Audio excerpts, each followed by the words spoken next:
Alors, Gmara de Shabbat, Daf Pechet Amoud Aleph, aux deux points. Vaïtiatsevu betartit ta'ar. Donc c'est la Gmara qui parle de Shavuot, du don de la Torah.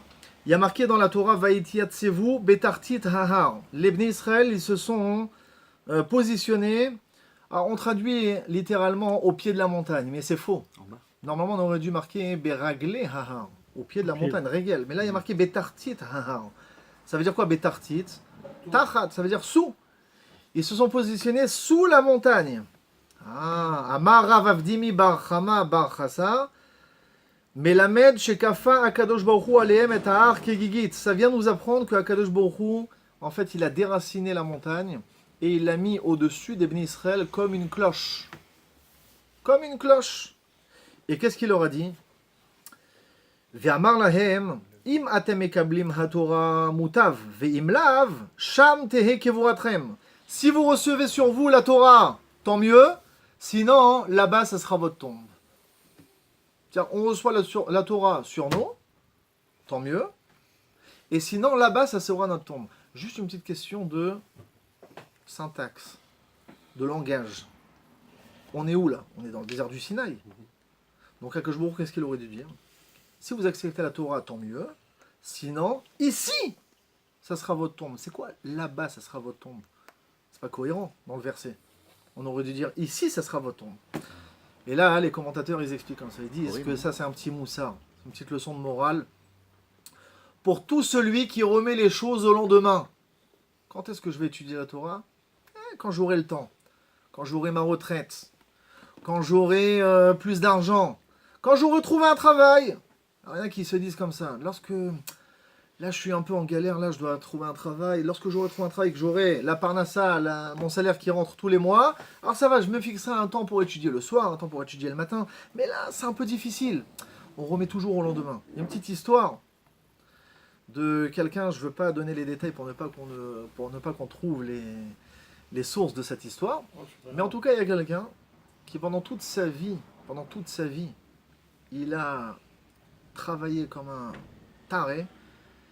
Chaque fois qu'il avait son salaire, il mettait de l'argent de côté, il s'achetait des livres.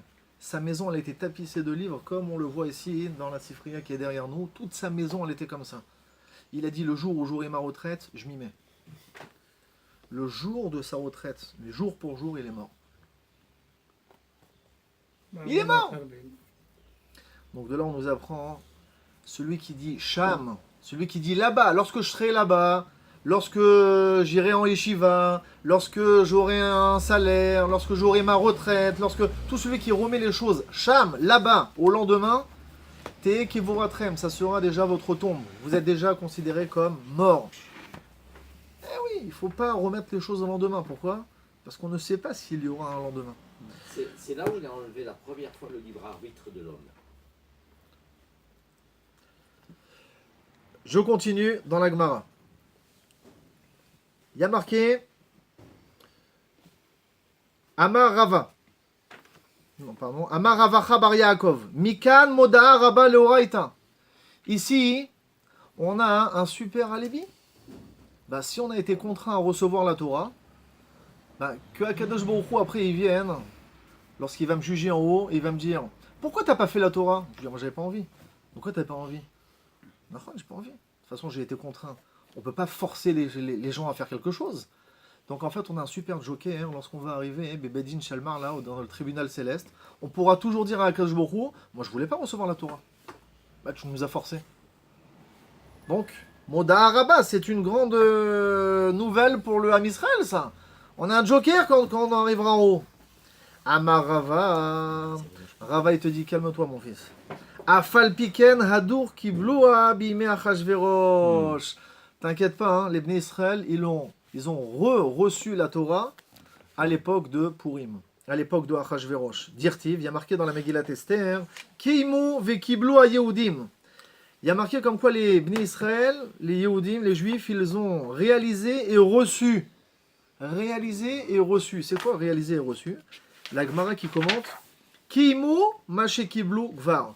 Ils ont réalisé ce qu'ils avaient déjà reçu. Et de là on apprend que à Purim, les Bnei Israël ils étaient tellement émerveillés en stupéfaction des miracles qu'il y a eu à Purim, ce retournement de situation, ce Haman Aracha qui voulait exterminer le peuple, et on a vu la main d'Akadosh Baruch Hu, les Bnei Israël ont tellement apprécié ce miracle-là qu'ils ont reçu sur eux la Torah, Be'ahava, avec amour, avec douceur, et donc au matin de Torah on a reçu la Torah avec frayeur, avec ira, la montagne qui a tremblé, les éclairs, le tonnerre, le feu, on a eu peur, on a eu la montagne au-dessus de notre tête, donc on a été contraint de la recevoir. Mais là, à Purim, on l'a reçu de plein gré. Tous les Bnei Israël, ils ont reçu la Torah de plein gré. Donc là, on n'a plus d'alibi lorsqu'on arrivera en haut, nous dit Rava. On ne pourra pas dire à Kadosh Baruch Hu, j'ai été forcé à recevoir la Torah. Non, tu l'as reçu de plein gré à l'époque de Purim. Alors, il y a quand même une petite question que Tosfot il pose ici, c'est que, rappelons-nous que les Bnei Israël, ils ont dit, Naase venishma. Vous voulez recevoir la Torah? Oui, Naase venishma. On va la faire et on va la comprendre. Donc les Bnei Israël, ils ont accepté. Une fois qu'ils ont accepté que Baruch Hu, il leur met la montagne sur leur tête. Pourquoi? Ils ont accepté. Tosfot, il donne une réponse. Et il dit que il y a des fois où on a l'impression que celui qui fait les choses d'un bon élan, de plein gré, je veux faire ça, on a l'impression qu'il est plus louable que celui qui fait les choses de manière forcée. Et comme on dit en ivrit, dans la Gemara, dans Masechet Kiddushin, Gadol ha-metzuve ve'oseh mimi she'eino metzuve ve'oseh. Plus grand est celui qui a l'obligation de faire et qui fait, que celui qui n'a pas l'obligation de faire et qui fait quand même. A priori, on pourrait se dire, attends, quelqu'un, on lui a jamais rien demandé et il vient faire la chose. Eh ben, c'est bon, mais c'est plus grand celui qui a l'obligation et qui fait quand même. Nous explique Rashi dans Masechet Kiddushin. Rashi te dit que le jour où tu as une faiblesse, bah, si tu n'as pas d'obligation, tu envoies tout balader et tu fais pas. Mais celui qui a l'obligation de faire, il n'y a pas un demain je me lève pas pour la tefila. Demain je fais pas de limoud. Non, non, tu es obligé tous les jours. Vagitabo yomam valaila. Tu devras étudier d'une tes jours. Donc tu as l'obligation d'étudier. Donc même au moment où tu as une faiblesse, tu as quand même un stimulateur qui vient te dire continue, fais. Alors que celui qui fait de plein gré, bah, le jour où il n'a pas de gré, il n'est pas obligé de faire, donc il ne fera pas. Donc, Akadosh Baruch Hu, il dit comme ça, là très très bien, vous avez dit Naase venishma, de plein gré. Mais si demain, vous ne voulez pas, parce que vous avez peur, parce que vous êtes... alors vous n'allez pas faire. Je veux que vous preniez sur vous la Torah de manière obligatoire. Donc c'est pour ça que je vous mets la montagne au-dessus de votre tête. Ça c'est une première réponse que Tosfot il donne. Deuxième réponse qu'il donne Tosfot, c'est Torah Shebirtav, Torah Shebealpeh. La Torah Shebirtav, vous avez pris sur vous de la recevoir.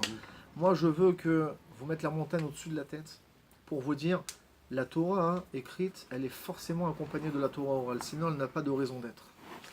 Est-ce que vous recevez aussi sur vous la Torah orale? Le chasse, tout le Talmud qu'il faut étudier, vous allez le prendre sur vous ou pas? Là, les Bnei Israël ont dit, encore une fois, Naase venishma, de manière contrainte, qu'on est obligé d'associer la Torah écrite à la Torah orale. La Gemara qui dit Amar Chizkiya, Maï dirtiv mishamaim hishmarta din eretz yerea veshaketa.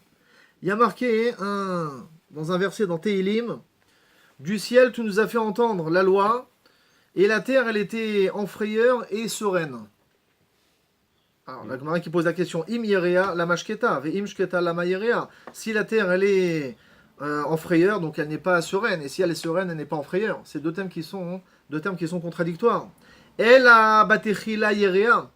En fait, au départ, la terre, elle était en frayeur. Ou les bassav shketa. Et à la fin, elle était sereine. Pourquoi? Velama yerea kede Resh Lakish. Resh Lakish, il nous enseigne, dans la Gemara ici, que la terre, elle était en frayeur. Quand je dis la terre, c'est-à-dire toute la création du monde. Les ruisseaux, les oiseaux, les lions, les girafes, les arbres, les palmiers, tout. Toute la création était en frayeur. Pourquoi? Damar Resh Lakish, Maï dirtiv, vayehi ere vayehi boker, yom ha shishi.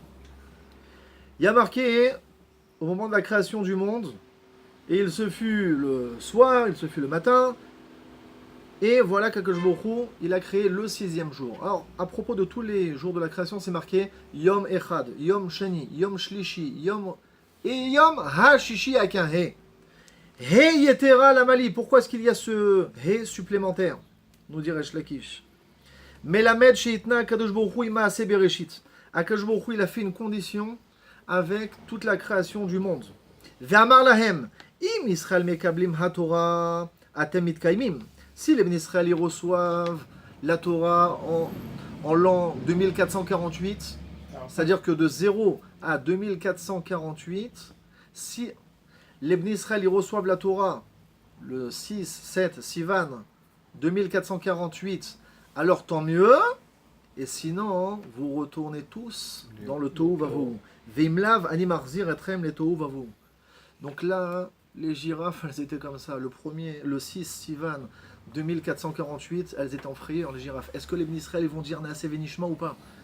Est-ce qu'ils vont recevoir sur eux la Torah? S'ils reçoivent sur eux la Torah, on continue à vivre. Mais sinon, on retourne dans le Tohu Vavohu. Donc toute la création du monde, les ruisseaux, les montagnes, elles étaient en train de trembler. Est-ce que allez, les Israël, dites oui, recevez sur vous la Torah. Parce que sinon, on retourne de là où on vient. C'est pour ça qu'au départ, la terre, elle était en frayeur. Mais une fois que les Israël, ils ont dit Naaseh Venishma et qu'ils ont reçu sur eux la Torah, alors Shketa. La terre, elle était sereine. Les oiseaux, ils ont continué à faire cuit-cuit. Et les lions à rugir. Et les ruisseaux à couler normalement. Et les terres à être en repos. Les girafes, elles ont compris que c'était pas un commentaire.